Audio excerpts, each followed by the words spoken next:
does he do it? Through faith. And so when we're talking about the indwelling of the Holy Spirit, one, it is a fact to believe, and secondly, it is a promise to claim.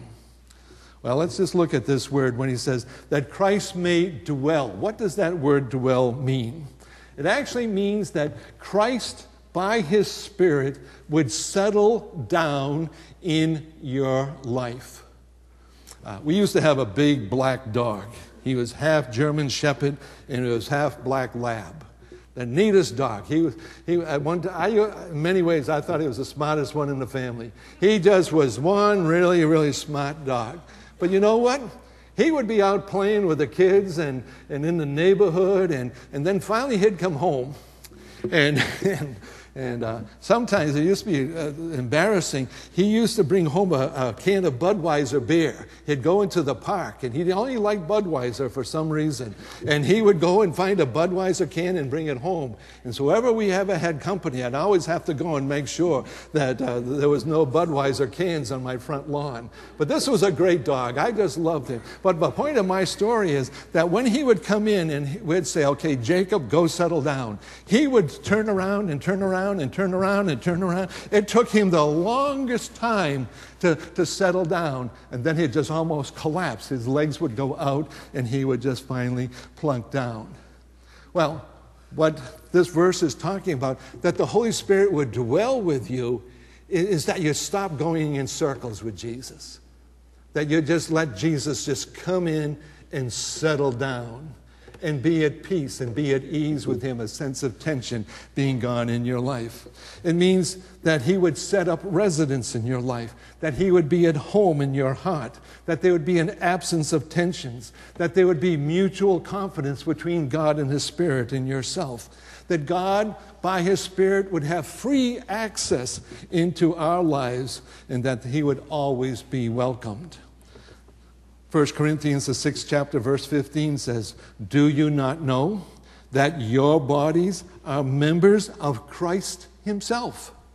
1 Corinthians 6, 19 and 20 says, do you not know that your body is the temple of the Holy Spirit, who is in you, whom you have received from God? You are not your own. You have been bought with a price. Therefore, glorify God in your body.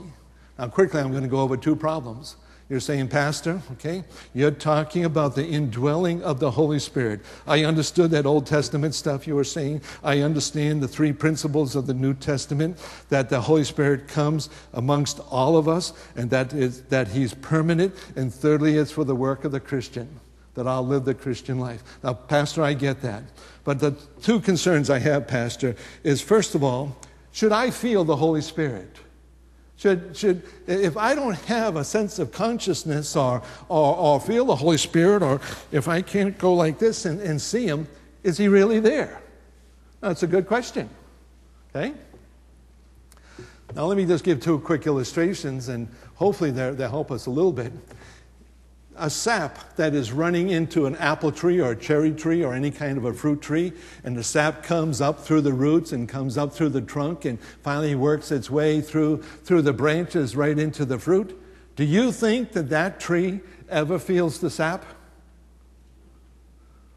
Well, I don't know. Now, it's not good that we'd want to go and talk to a tree to try to find out. This wouldn't be an appropriate thing to do. We can talk to our dogs and cats, but let us never talk to a tree, because that's too serious. Someone's going to think that that's strange. So we really don't know. But the fact is, I just doubt if a tree really knows that sap, that energy-flowing sap, that is so important. The second illustration. Are you conscious right now of blood that is flowing through your veins? And it goes from your veins into your arteries? More than likely not.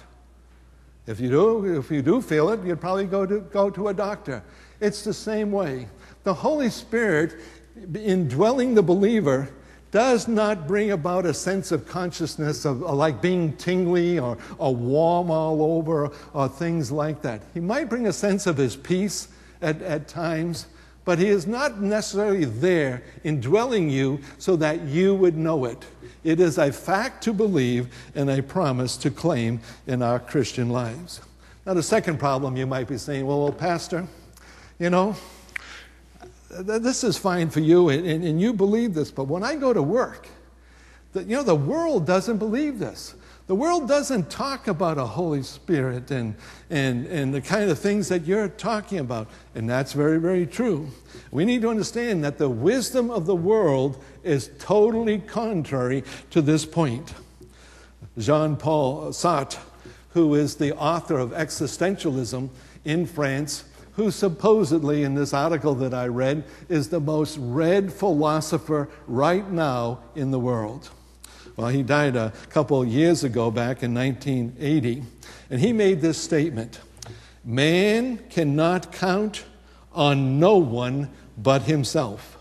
He is alone, abandoned on earth in the midst of his infinite responsibilities, without help, without no other aim than the one he sets himself, with no other destiny than the one he forges for himself on this earth. So if you're an existentialist, the major philosophy of all of Europe that has come and influenced America in many, many ways, what Jean-Paul Sartre is just simply saying, friend, don't count on anyone else. There is no help for you. You pull yourself up by your bootstraps. You be the one that gets trained. You're the one that takes the initiative. You're the only one, if there's going to be destiny in your life, you take it by the hand and you work this in your life, because there is no help outside for you to do this. My friends, we don't believe that. We don't believe that philosophy because of Jesus Christ. And Jesus Christ is the one who said in John, the 14th chapter, the 14th verse, and I will ask the Father, and he will give you another counselor to be with you forever, the Spirit of truth. My friends, I'd just rather believe Jesus than some philosopher. I just rather believe Jesus and what he has said, as to the major philosopher of this day and age who says there is no help outside. And Jesus looks and says, listen, my friend, that's a contradiction. I'm going to the Father and I'm going to ask for help, and he is going to send the power of the Holy Spirit, and he is going to come and dwell in all believers in his fullness. He's never going to leave that person, and he's going to be able to help them in the spiritual life of being Christians. When Jean-Paul Sartre died, there were 15,000 people in the cathedral for his funeral. He didn't want a service, but the Catholic Church gave him a service. There was 35,000 other people surrounding that cathedral when he died in April of 1980. You know what? Jesus never had a funeral. But we can go to France and we can go to the tomb of this Jean-Paul Sartre. He's still there. I'd rather believe in someone who's not there, someone who died on the cross and then 3 days rose again. And he's the one who says unto us, I'm sending one to be a comforter. And that's the one that I believe we should believe in with all of our hearts. Let me just conclude. What does it mean in reference to the indwelling of the Holy Spirit? It means this wonderful thing about God. It means